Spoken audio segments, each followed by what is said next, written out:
Et bonjour mes bien-aimés frères et sœurs, nous voici pour faire une étude sur Ézéchiel, chapitre 38-39, ou autrement appelé la guerre d'Ézéchiel, qui doit arriver à la toute fin des temps.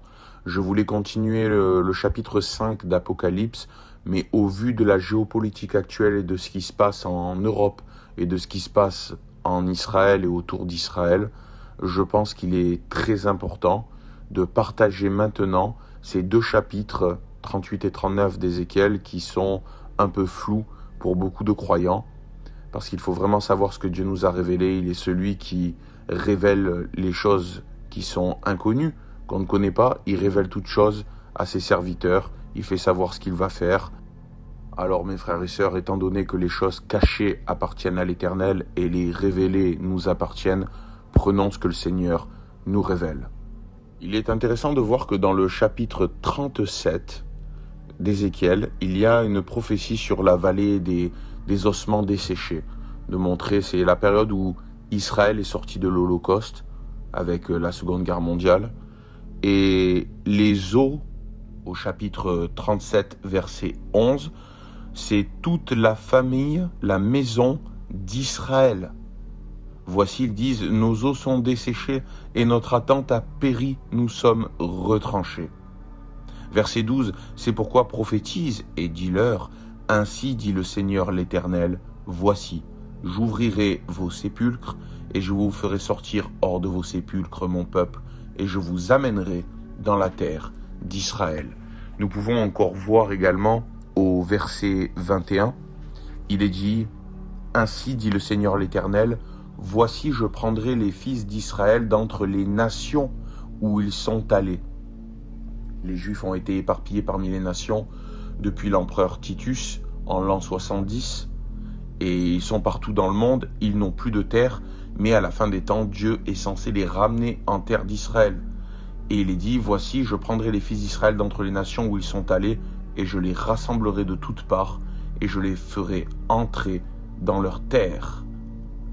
Donc c'est très intéressant, puisqu'en 1948, la prophétie s'est accomplie. Israël les Juifs étaient tels des eaux desséchées, plus d'espoir, plus rien. Et la terre d'Israël était un désert, et Dieu les a ramenés en terre d'Israël, 1948 État d'Israël, et les eaux n'ont plus été desséchées. Israël est devenu une puissance mondiale à part entière, un pays riche qui exporte même ses ressources. Voici que les choses changent au chapitre 38 et au chapitre 39. On va essayer de décrypter les passages les plus importants pour comprendre ce qui se passe, ce qu'il va y avoir, ce qui va se produire, comment ça va se terminer et quelle est l'espérance pour Israël et pour le monde. Donc maintenant nous allons rentrer dans la prophétie que l'on attend, qui n'est pas encore accomplie et qui, je le crois fortement, est sur le point de s'accomplir maintenant. Nous allons nous focaliser maintenant sur les 10 premiers versets du chapitre 38. Je vous demande d'ouvrir vos Bibles et nous allons voir ça.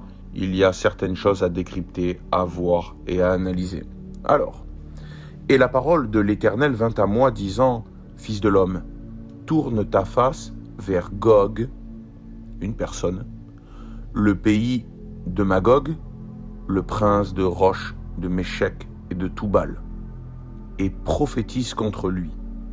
Et tu dis, ainsi dit le Seigneur l'Éternel, voici, j'en veux à toi, Gog, prince de Roche, de Méchec et de Toubal, et je te ferai retourner, et je mettrai un anneau dans tes mâchoires, et je te ferai sortir toi et toute ton armée, chevaux et cavaliers, tous parfaitement équipés, à un grand rassemblement, avec le bouclier et l'écu, tous portant l'épée.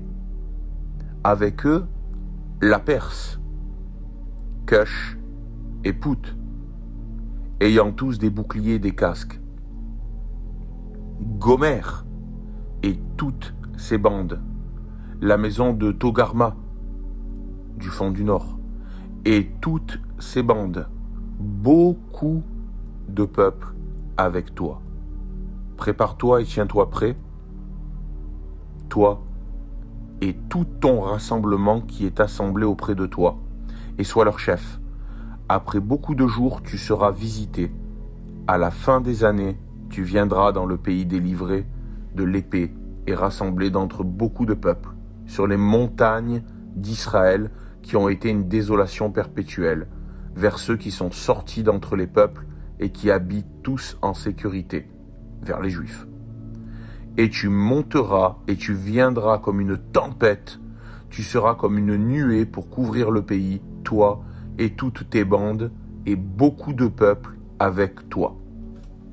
Ainsi, dit le Seigneur, l'Éternel, il arrivera en ce jour-là que des choses monteront dans ton cœur et que tu concevras une mauvaise pensée. Il est évidemment possible, avec plus ou moins de facilité suivant les nations qui sont décrites, de les retrouver, de voir où est-ce qu'elles se trouvent. La première nation importante à retrouver, c'est Magog. Magog, le pays de Magog. Mais où se trouve-t-il? Eh bien, beaucoup de nations sont énumérées, mais elles sont toutes avec Magog. Et Gog est leur chef. Et il est situé dans les parties extrêmes du nord. Regardez le verset 5 et 6. Avec eux, la Perse, Cush et Pout, ayant tous des boucliers et des casques, Gomer et toutes ses bandes, la maison de Togarma, du fond du nord et toutes ses bandes. Pour les prophéties concernant Israël, quand il y a des positions géographiques qui sont données, le nord, le sud, l'est, l'ouest, l'extrême nord, le fond du nord, le point central, c'est Jérusalem. Donc on se situe à Jérusalem et on regarde au nord à l'extrême nord. Donc vous voyez, de Jérusalem jusqu'à l'extrême nord, on a un seul pays, c'est la Russie. Ça ne peut pas être juste en dessous la Turquie, parce que sinon ce n'est pas l'extrême nord, puisqu'il y a un pays encore au-dessus, et on arrive au maximum en Russie.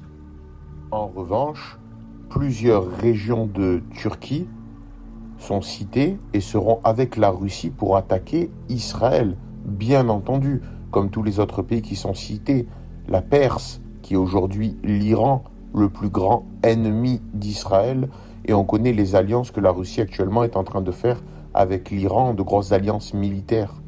Et depuis que la guerre en Ukraine a commencé, les alliances ne cessent d'exploser avec les pays musulmans et la Russie. Donc là, vraiment, la plus grosse alliance qu'on a pu voir, c'était l'Iran. Les Russes s'installent également en Syrie. L'Iran est fortement présente en Syrie aussi. La bande de Gaza, le Liban aussi, où l'Iran finalement est toujours situé. On a un pays également qui doit attirer notre attention maintenant, c'est Kush, le pays de Kush, cette vieille région qui maintenant est le Soudan, probablement. Et au Soudan, je me suis souvent demandé qu'est-ce qu'il peut y avoir avec le Soudan par rapport à cette guerre d'Ézéchiel. Eh bien, le Soudan subit depuis quelque temps une énorme guerre civile, révolution, pour que le gouvernement en place soit mis à bas, et l'Iran n'est pas loin derrière cela aussi. Il va donc falloir rester avec les yeux spirituels du Saint-Esprit, vraiment connecté à la parole et attentif à ce qui se produit, pour ne pas être surpris, ne pas penser que l'on va traverser un monde de bisounours, mais qu'une guerre sans merci, une guerre impitoyable, tellement puissante que Dieu lui-même devra intervenir, va avoir lieu incessamment sous peu. Lorsque cette guerre menée par la Russie et tous ces pays musulmans vont attaquer Israël, eh bien les pays alentours comme Sheba, Dédan et les marchands de Tarsis et tous ces lionceaux te diront, verset 13, est-ce pour remporter un butin que tu es venu? Est-ce pour faire le pillage que tu as assemblé ton rassemblement de peuples? Pour enlever de l'argent et de l'or, pour prendre le bétail et les biens, pour emporter un grand butin? Donc en gros, les autres pays ne feront rien. Ils essaieront de parler, de calmer les choses, mais il n'y aura personne qui viendra en aide à la nation d'Israël. Israël sera seul. Il n'y aura ni l'Europe, ni les États-Unis pour porter un secours militaire à Israël. C'est la raison pour laquelle c'est Dieu lui-même qui va libérer. Et on va rentrer là-dedans maintenant. Chapitre 38, versets 14 et 15. C'est pourquoi, fils d'homme, prophétise et dis à Gog, ainsi, dit le Seigneur l'Éternel, en ce jour-là, quand mon peuple Israël habitera en sécurité, ne le sauras-tu pas? Et tu viendras de ton lieu, du fond du nord, toi et beaucoup de peuples avec toi, tous montés sur des chevaux, un grand rassemblement et une nombreuse armée. et tu monteras contre mon peuple Israël comme une nuée pour couvrir le pays. Ce sera à la fin des jours. Et je te ferai venir sur mon pays afin que les nations me connaissent, quand je serai sanctifié en toi, ô Gog, devant leurs yeux. Donc Dieu va étendre sa main, Dieu va agir, Dieu va libérer Israël face à une armée innombrable. Vous imaginez quand même Russie, la Perse, c'est-à-dire l'Iran, donc Russie, Iran, Turquie, Soudan, ça va être un carnage. Ça va être un carnage. Combien il y a d'hommes, combien il y a de missiles, quelle est la puissance qu'il y a face à ce tout petit pays, Israël, qui ne sera aidé de personne.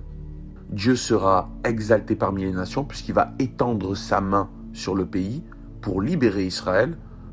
Et regardez avec moi Ézéchiel 38, verset 16 jusqu'au verset 23. Et tu monteras, donc Gog, le prince Gog, au pays de Magog, et tu monteras contre mon peuple Israël comme une nuée pour couvrir le pays. Ce sera la fin des jours, et je te ferai venir sur mon pays, afin que les nations me connaissent, quand je serai sanctifié en toi, ô Gog, devant leurs yeux.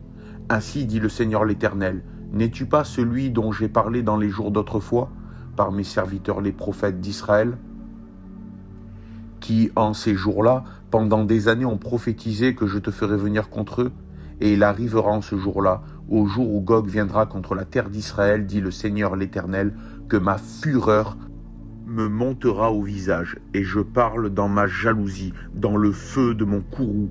Oui, en ce jour-là, il y aura une grande commotion sur la terre d'Israël, et les poissons de la mer et les oiseaux des cieux et les bêtes des champs trembleront devant moi, et tout ce qui rampe sur la terre, et tout homme qui est sur la face de la terre. Et les montagnes seront renversées, et les hauts rochers s'écrouleront, et toutes les murailles tomberont par terre. Et j'appellerai contre lui l'épée sur toutes mes montagnes, dit le Seigneur l'Éternel.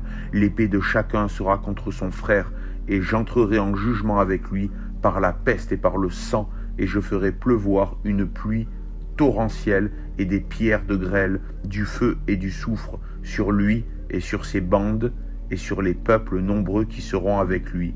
Et je me glorifierai, et je me sanctifierai, et je serai connu aux yeux de beaucoup de nations, et elles sauront que je suis l'Éternel. Cette manière de parler ne vous rappelle-t-elle rien? Regardons Exode chapitre 7, verset 5. Et les Égyptiens sauront que je suis l'Éternel lorsque j'aurai étendu ma main sur l'Égypte et que j'aurai fait sortir les fils d'Israël du milieu d'eux. Il va y avoir quelque chose de similaire qui va se passer, de supernaturel, comme il y a eu au pays d'Égypte. Dieu est intervenu lui-même pour sauver les Juifs, et Dieu va intervenir de la même manière lui-même pour sauver les Juifs face à ces puissantes armées, bien plus nombreuses et puissantes que le pays d'Égypte. Comment a-t-il intervenu?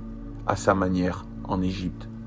Il a changé les eaux du Nil en sang, il y a eu une invasion de grenouilles, de moustiques, de poux, de mouches, de taons, une destruction des troupeaux également. Ils ont été touchés par des furoncles, il y a eu de la grêle, il y a eu des sauterelles, il y a eu des ténèbres sur la face du pays, il y a eu la mort des premiers-nés. Et Dieu a fini par ouvrir, par le bâton de Moïse, la mer Rouge, et il a englouti toute l'armée égyptienne et sauvé Israël. Dieu va agir de manière similaire pour que les conséquences soient les mêmes, que cette immense armée soit détruite, Israël libéré et Dieu exalté au milieu des nations. Ézéchiel chapitre 39 versets 8 et 9. Voici cela vient et s'accomplit, dit le Seigneur l'Éternel. C'est ici le jour dont j'ai parlé. Et les habitants des villes d'Israël sortiront et allumeront du feu et brûleront les armes, les écus, les boucliers avec les arcs et les flèches et les épieux et les piques, et ils en feront du feu pendant 7 ans. C'est intéressant, c'est-à-dire que ça va tellement être un champ de bataille avec des carcasses d'avions, de chars, les soldats morts, des armes de partout, qu'il va pouvoir y avoir un feu de tous ces détritus pendant 7 ans. Est-ce que ça va être les 7 années de tribulation? Est-ce que la tribulation va arriver à ce moment-là, juste après la guerre d'Ézéchiel, et ce qui fait que Israël sera encore dans les tourments de la vieille guerre prophétisée par le prophète Ézéchiel? Mystère. Mais suite à cette intervention divine de la part du Tout-Puissant, regardez chapitre 39 verset 21, « Et je mettrai ma gloire parmi les nations. Toutes les nations verront mon jugement que j'aurai exécuté et ma main que j'aurai mise sur eux. Et la maison d'Israël saura, verset 22, que je suis l'Éternel leur Dieu, dès ce jour-là et dans la suite. » C'est intéressant parce que l'intervention va tellement être divine. Dieu va étendre sa main, va agir vraiment par du supernaturel comme il l'a fait en Égypte, qu'il n'y aura pas de compromis. Les nations ne vont pas dire « Ouah, Israël a vraiment eu de la chance, franchement ils se sont bien débrouillés dans cette guerre, ils ont eu beaucoup de chance, c'est incroyable, oh peut-être que c'est vraiment Dieu ». Non, non, non, non, non. Ça va être vraiment surnaturel.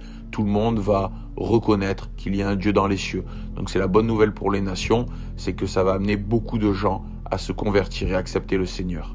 Israël sera libéré, glorifiera leur Dieu, mais n'appartiendront pourtant pas au Seigneur Jésus-Christ.